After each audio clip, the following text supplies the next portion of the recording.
Une nouvelle rentrée des classes en plein confinement.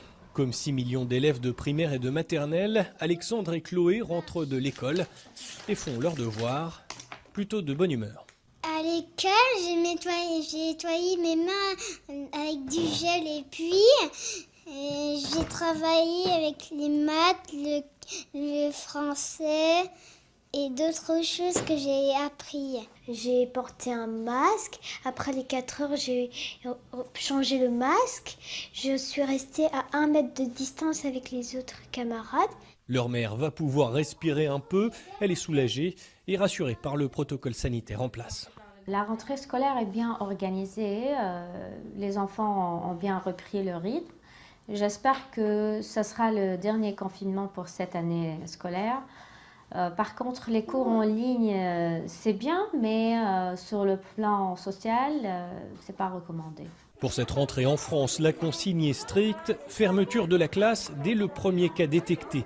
Le gouvernement a promis une campagne massive de tests salivaires pour les écoliers, mais les syndicats d'enseignants ne sont pas convaincus. Pour l'instant, ça se fait avec plus ou moins de ratés.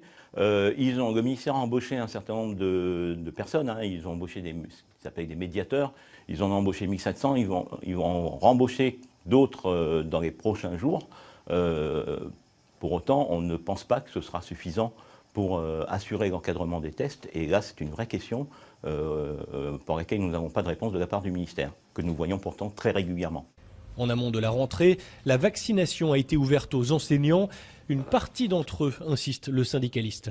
La solution pour dépasser cette situation de crise, c'est justement de vacciner massivement les personnels. Et 15%, moins de 15% de la population, du corps enseignant, des corps enseignants, ce ne sera certainement pas suffisant pour permettre à l'école de fonctionner normalement en cas de nouvelle vague. Le gouvernement français se félicite d'avoir permis aux élèves d'aller à l'école plus que leurs voisins européens jusqu'ici. Éviter de nouveaux clusters, c'est tout l'enjeu de cette nouvelle rentrée alors que l'épidémie de Covid-19 reste à un niveau élevé dans le pays.